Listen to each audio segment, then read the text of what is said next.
Hello, and thank you for joining us for the 2021 Plymouth North High School Poetry Out Loud Finals. The first round of Poetry Out Loud was held virtually this year, with students recording themselves reciting a poem from memory chosen from the Poetry Out Loud official website. First round winners were selected by English teachers at Plymouth North, and the students you see here are the best of the best, our school finalists.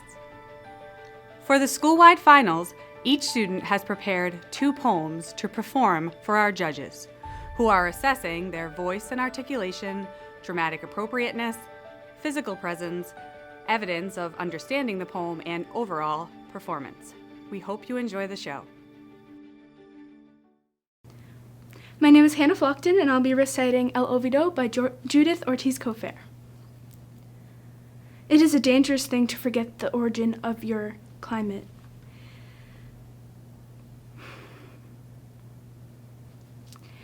It is a dangerous thing to forget the climate of your birthplace, to choke out the voices of dead relatives when in dreams they call to you by your secret name.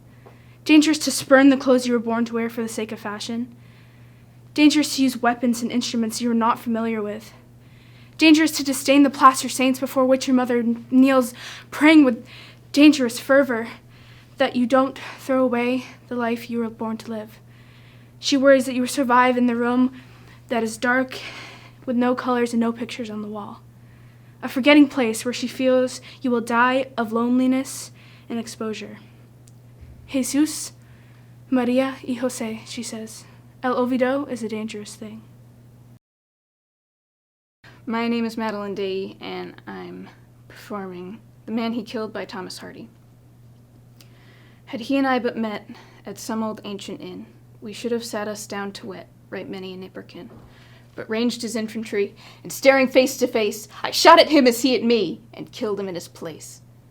I shot him dead because he was my foe. Just so, my foe, of course he was, that's clear enough. Although, he thought he'd enlist, perhaps, offhand-like, just as I was out of work, had sold his traps, no other reason why. Yes, quaint and curious war is. You shoot a fellow down, you'd treat if met where any bar is, or help to half a crown. Hi, I'm Liv Free, and I'm reciting Backdrop Addresses Cowboy by Margaret Atwood. Star-spangled cowboy sauntering out of the almost silly west. On your face a porcelain grin, tugging a papier-mâché cactus on wheels behind you with a string. You are innocent as a bathtub full of bullets. Your righteous eyes, your laconic trigger fingers, people the streets with villains. As you move, the air in front of you blossoms with targets, and you leave behind you a heroic trail of desolation. Beer bottles slaughtered by the side of the road, bird skulls bleaching in the sunset. I ought to be watching from behind a cliff or a cardboard storefront when the shooting starts, hands clasped in admiration, but I am elsewhere. Then what about me? What about the I confronting you on that border you are always trying to cross? I am the horizon you ride towards, the thing you can never lasso. I am also what surrounds you, my brain scattered with your tin cans, bones, empty shells, the litter of your invasions. I am the space you desecrate as you pass through. My name is Callie Smith, and I'll be reciting Mothers by Nikki Giovanni. The last time I was home to see my mother, we kissed, exchanged pleasantries and unpleasantries. We pulled a warm, comforting silence around us and read separate books. I remember the first time I consciously saw her. We were living in a 3-room apartment in Burns Avenue. Mommy always sat in the dark. I don't know how I knew that, but she did. That night I stumbled into the kitchen. Maybe because I've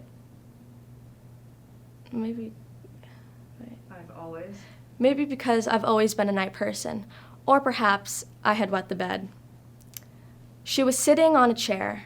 The room was bathed in moonlight, diffused by those thousands of panes landlords rented to people with children who were prone to put in windows.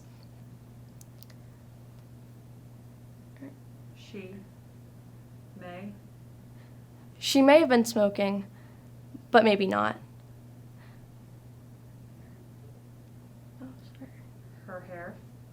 Her hair was 3/4 her height, which made me a strong believer in the Samson myth, and very black. I'm sure I just hung there by the door. I remember thinking, what a beautiful lady. She was waiting very deliberately, perhaps for my father to come home from his night job, or maybe a dream that were promised to come by. Come here, she said. I'll teach you a poem. I see the moon sees me. God bless the moon, and God bless me. I taught this to my son, who recited for her.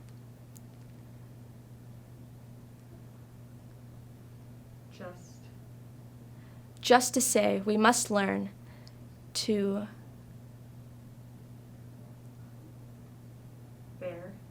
bear our pleasures as we have borne our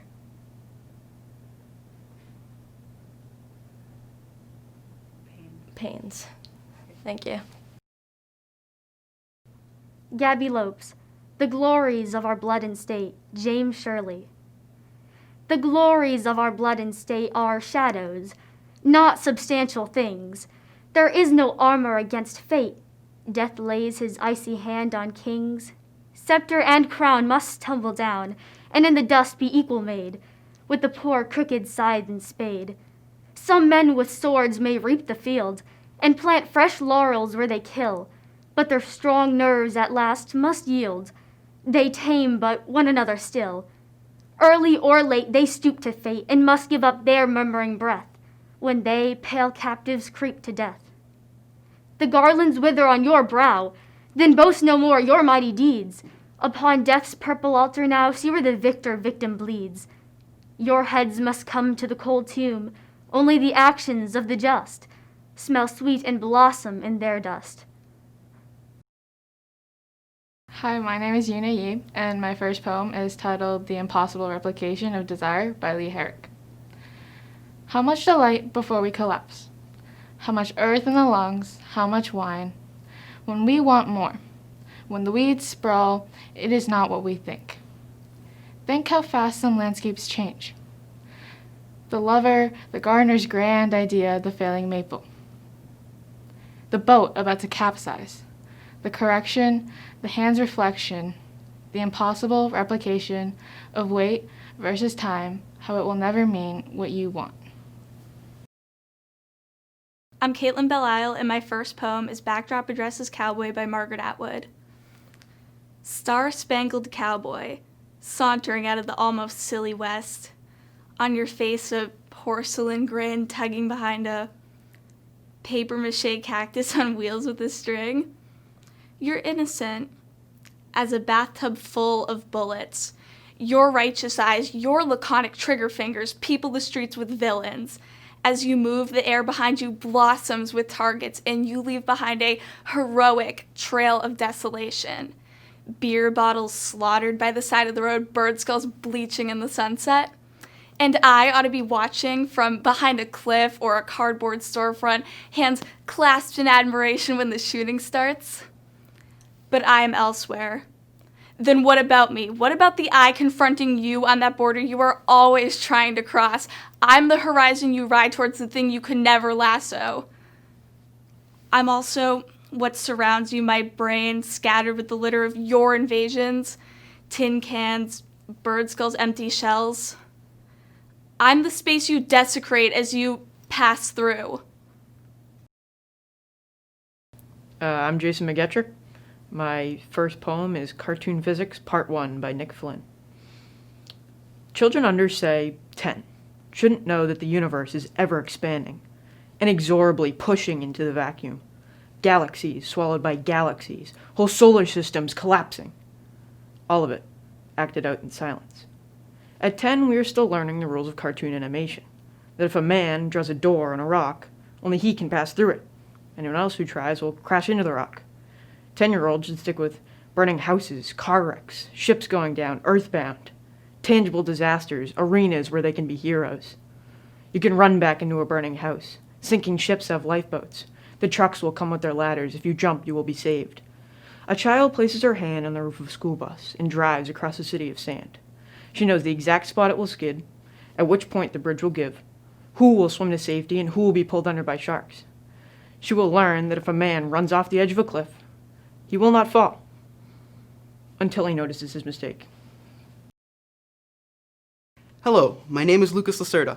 Today, for my first poem, I will be reading The Seekers of Lice by Arthur Rimbaud, translated by Wallace Fow.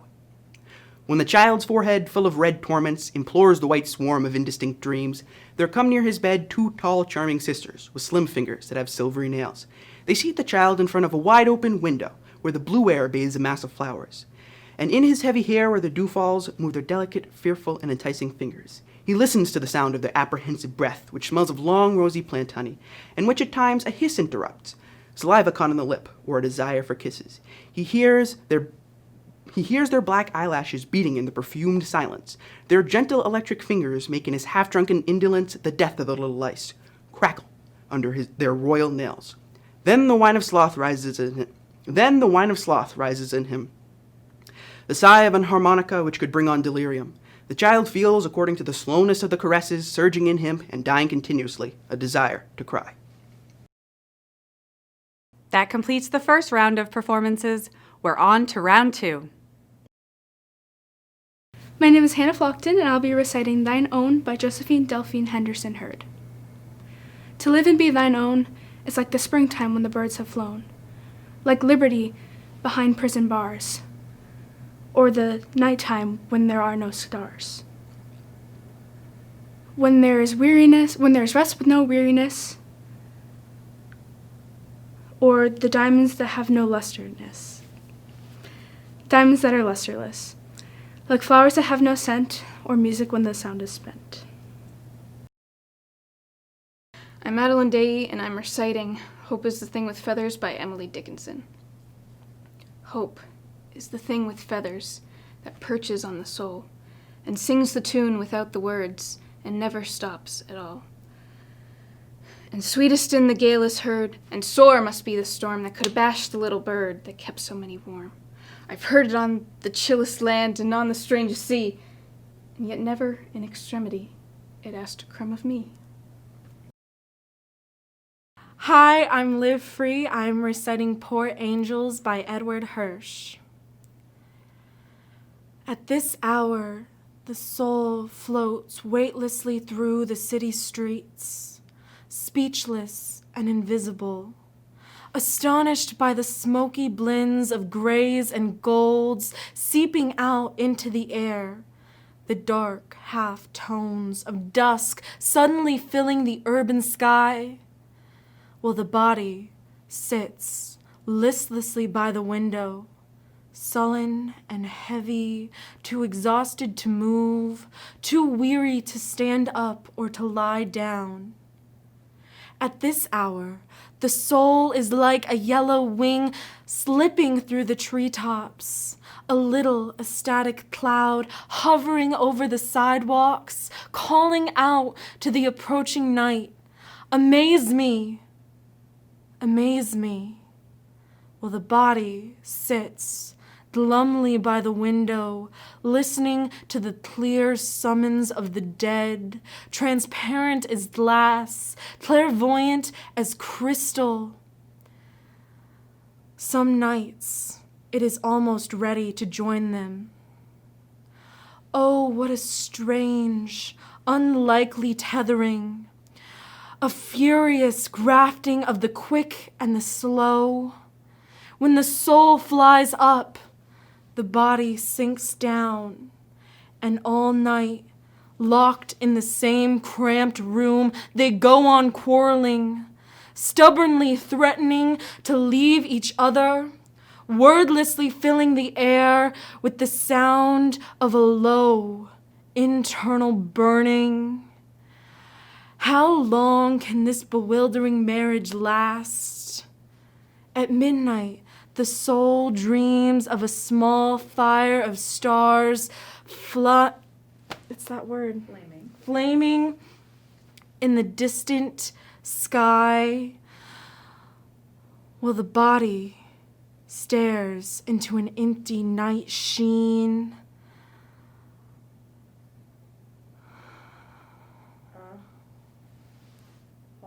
A hollow-eyed darkness, poor luckless angels, feverish old loves, don't separate yet. Let what rises live with what descends. I'm Callie Smith, and I'll be reciting Cartoon Physics Part 1 by Nick Flynn. Children under, say, 10 shouldn't know that the universe is ever expanding, inexorably pushing into the vacuum, galaxies swallowed by galaxies, whole solar systems collapsing, all of it acted out in silence. At 10, we are still learning the rules of cartoon animation, that if a man draws a door on a rock, only he can pass through it. Anyone else who tries will crash into the rock. Children should stick with burning houses, car wrecks, ships going down earthbound, tangible disasters arenas, where they can be heroes. You can run back into a burning house. Sinking ships have lifeboats. The trucks will come at their ladders. If you jump, you will be saved. A child places her hand on the roof of a school bus and drives across a city of sand. She knows the exact spot it will skid, at which point the bridge will give, who will swim to safety, and who will be pulled under by sharks. She will learn that if a man runs off the edge of a cliff, he will not fall until he notices his mistake. Thank you. Gabby Lopes, Holy Sonnets, Death, be not proud, John Donne. Death, be not proud, though some have called thee mighty and dreadful, for thou art not so. For those whom thou think'st thou dost overthrow, die not, poor Death, nor yet canst thou kill me, from rest and sleep which but thy pictures be. Much pleasure then from thee much more must flow, and soonest our best men with thee do go. Rest of their bones and souls' delivery, and thou art slave to fate, chance, kings, and desperate men, and dost with poison, war, and sickness dwell, and poppier charms can make us sleep as well. And better than thy stroke, why swell'st thou then? One short sleep past, we wake eternally, and death shall be no more. Death, thou shalt die. Hi, my name is Yuna Yi. My second poem is titled Self-Portrait by Robert Creeley. He wants to be a brutal old man, an aggressive old man, as dull, as brutal as the emptiness around him. He doesn't want compromise, nor to be ever nice to anyone, just mean and final in his brutal, his total rejection of it all. He tried the sweet, the gentle, the oh, let's hold hands together, but it was awful, dull, brutally inconsequential. Now he stands on his own dwindling legs, his arms and skin shrink daily. He loves and hates equally. I'm Caitlin Belle-Isle, and my poem is Emily Dickinson at the Poetry Slam by Dan Vera. I will tell you why she rarely ventured from her house. It happened like this. One day she took the train to Boston, made her way to the darkened room, put her name down in cursive script, and waited her turn.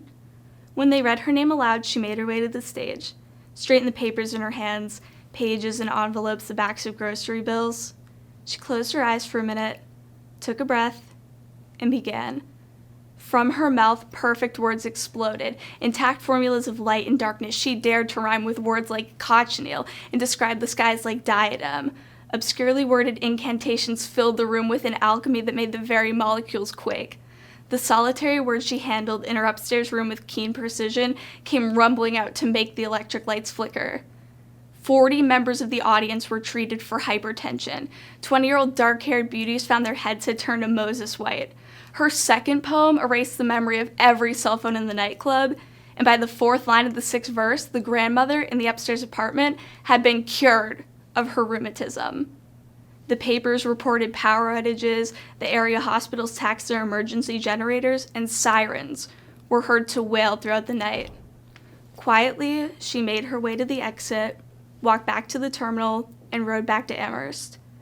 She never left her room again, and never read such syllables aloud. Hi, I'm Jason McGetrick. My second poem is Abandoned Farmhouse by Ted Kooser. He was a big man, says the size of his shoes, on a pile of broken dishes by the house. A tall man, too, says the length of the bed, in an upstairs room. And a good, God-fearing man, says the Bible with a broken back, on the floor below the window, dusty with sun. But not a man for farming, say the fields, cluttered with boulders and a leaky barn. A woman lived with them, says the bedroom walls, papered with lilacs, and the kitchen shelves covered with oilcloth. And they had a child, says the sandbox, made from a tractor tire. Money was scarce, say the jars of plum preserves and canned tomatoes sealed in the cellar hole, and the winter's cold, say the rags in the window frames. It was lonely here, says the narrow country road. Something went wrong, says the empty house and the weed-choked yard. Stones in the field say he was not a farmer. The steel-sealed jars in the cellar say she left in nervous haste. And the child? Its toys are strewn in the yard like branches after a storm. A rubber cow, a rusty tractor with a broken plow, a doll in overalls. Something went wrong, they say. Hello, my name is Lucas Lacerda, and for my second poem, I will be reading And If I Did, What Then? By George Gascoigne. And if I did, what then? Are you aggrieved, therefore? The sea hath fish for every man, and what would you have done more? Thus did my mistress once amaze my mind with doubt, and popped a question for the nonce to beat my brains about. Whereto I thus replied, every fisherman can wish that all the seas at every tide were his alone to fish. And so did I, in vain, but since it may not be, let such fish there as did find the gain, and leave the loss for me. And with such luck and loss I will content myself, till the tides of turning time may toss such fishers on the shelf. And when they stick on sands that every man may see, then I will laugh and clap my hands, as they do now at me. That completes tonight's performances. We are excited to announce our top 2 performers. The first runner-up is Gabby Lopes.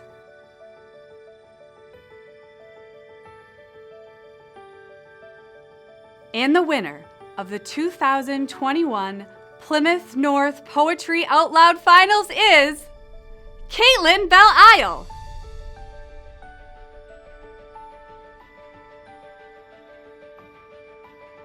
Thank you for joining us tonight for the Plymouth North Poetry Out Loud School-Wide Finals. In closing tonight, we would like to thank our judges, Jackie Gervais, Drew Sorensen, Lisa White, and Linda Harding. Tonight would not have been possible without you. Congratulations to all students involved, and best of luck to our winner as they move on to the Poetry Out Loud Regional Competition. Have a great night.